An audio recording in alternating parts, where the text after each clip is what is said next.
எல்லாருக்கும் வணக்கம். இன்றைக்கி நம்ம இந்த வீடியோவில் பார்க்க போகிறது அவியல் செய்கிறதுக்கு என்னென்ன காய் எடுத்துருக்குறோங்கிறத பார்த்துடலாம்.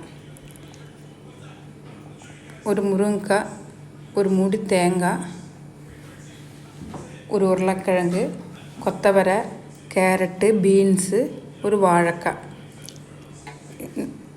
இதில் எல்லா காயுமே 150 கிராம் இருக்குது. இந்த பூசணிக்காயும் சேனக்கிழங்கு மட்டும் 1/4 கிலோ எடுத்துருக்குது.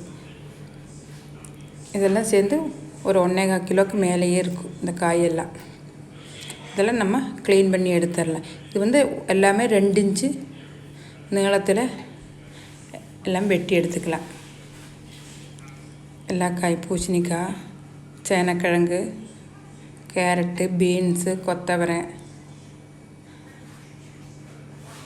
எல்லாம் 2 இன்ச்சு நீளத்தில் வெட்டி கழுவி க்ளீன் பண்ணி எடுத்து வச்சுருக்கு.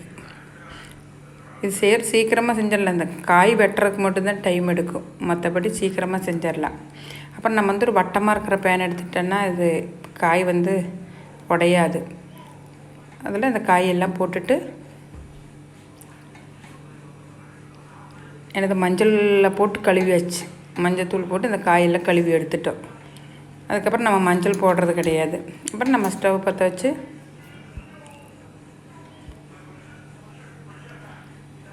ஒரு கப்பு தண்ணி இந்த காய் வேகிறதுக்கு கரெக்டாக இருக்கும். 5 நிமிஷத்தில் மீடியம் ஃப்ளேமில் வச்சா 5 நிமிஷத்துல இந்த காய் வெந்துடும். ஏன்னா ரொம்ப ஜாஸ்தியாச்சுன்னா உடஞ்சிரும். அப்புறம் இதுக்கு தேவையான உப்பு போட்டு 5 நிமிஷம் மூடி வச்சிடலாம்.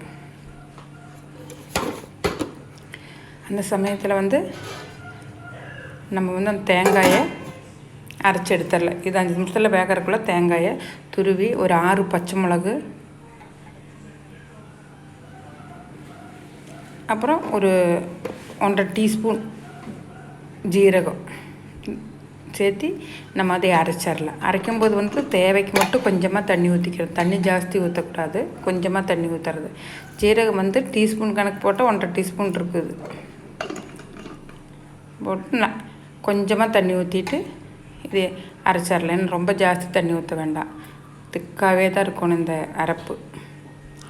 அப்புறம் ரொம்பவும் நல்லா அரைக்கவும் கூடாது, தருன்னு தான் அரைக்கணும். தருன்னு அரைச்சிக்கணும். இது வெந்தாச்சு.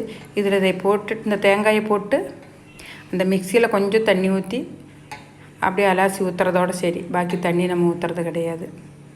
அப்புறம் நம்ம ரொம்ப போட்டு இளக்காமல் ஒரு அளவுக்கு அடிபடாமல் இலக்கி எடுத்துடுறது. இலக்கி ஒரு 2 செகண்டு இதை விட்டுடலாம்.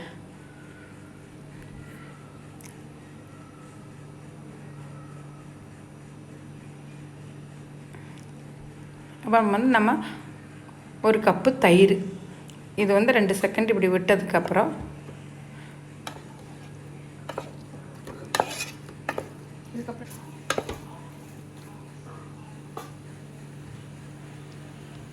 நம்ம ஒரு கப்பு தயிர் எடுத்து அது மேலே கொஞ்சம் கொஞ்சமாக ஊற்றிடலாம்.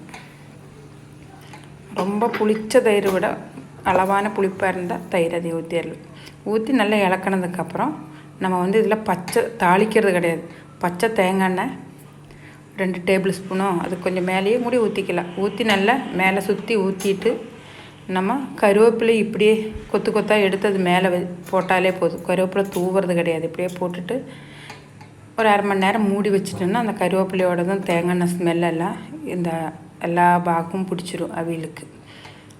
அதுக்கப்புறம் நம்ம 1/2 மணி நேரம் கழித்து நம்ம எடுத்து பரிமாறிக்கலாம்.